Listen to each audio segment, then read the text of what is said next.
अस्सलाम वालेकुम, नमस्ते, सत श्री अकाल। आज मैं आपको बनाना सिखाऊंगी पेपरोनी पिज्ज़ा। मेरे पास उनके हालात पेपरोनी थी।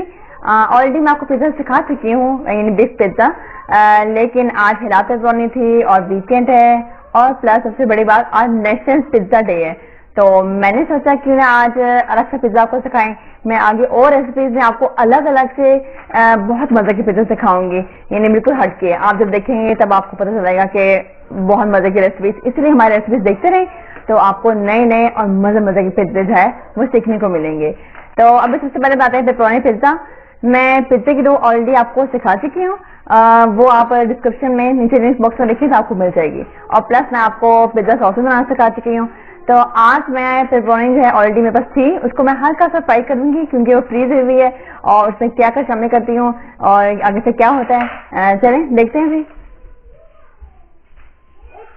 जी हाँ, तो सबसे पहले मैं पेपरोनी को मैंने चूल्हा लगा दिया है, उसको मैं हल्का सा गर्म करूंगी।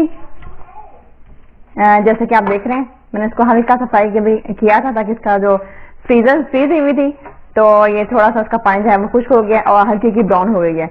अब इसमें दो मसाले डालेंगे। एक हम डालेंगे गिल का मसाला जो ऑलरेडी बाजार में बहुत आसानी से मिल जाता है, जो हम ग्रिल में इस्तेमाल करते हैं। और मैं डालूंगी थोड़ा सा ओरिगानो। हाँ, तो मैं इसमें अब डालूंगी गिल का मसाला, जो कि ये वो थोड़ा सा, ज्यादा नहीं वरना ये इसमें बहुत सॉल्टी हो जाएगा। थोड़ा सा मसाला गिल का और थोड़ा सा मैं डालूंगी इसके अंदर ओरिगानो। ये देखें, बस बहुत थोड़ा सा, आपसे कहना है हाफ टी स्पून करीब दोनों मसाले। इसको मैं हल्का सा फ्राई करूंगी, ब्राउन नहीं करना। बस मेरा भी ये फ्राई हो चुका है। ये देखिए मैंने पिज्जा की डो जो है वो बना के रखी हुई है। इससे मैंने आधा जो है मैदा डाला है और आधा मैंने आटा। पिछली दफा मैं आपको बता चुकी हूँ, लेकिन एक और जरूरी चीज है वो ये कि आप कोशिश क्या करें कि आधा जो है मैदा और आधा जो है वो ब्राउन आटा लेके तो ये पिज्जे की डो बनाया करें, क्योंकि मैदा जो है वो हमारे सेहत के लिए इतना अच्छा नहीं है। स्पेशली वो आप बहुत ज्यादा, दूसरा कि आप बहुत ज्यादा फील करते हैं बहुत खा लिया, लेकिन जो आटा ब्राउन आटा है वो सेहत के लिए बहुत अच्छा है।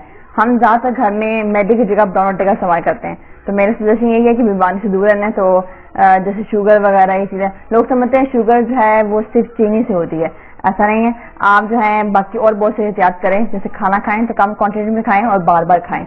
इसी तरह आटे का, ब्राउन आटे का इस्तेमाल ज्यादा करें, बनस्पति कि आप मैदे का इस्तेमाल करें पराठे वगैरह, पिज्जा जो बनाते हैं। और प्लस बहुत चीजों में अगर आप उसके अंदर थोड़ा सा ब्राउन आटा मिक्स करें तो आपकी सेहत के लिए बहुत अच्छा है। एक अच्छी टिप है आपकी सेहत के लिए।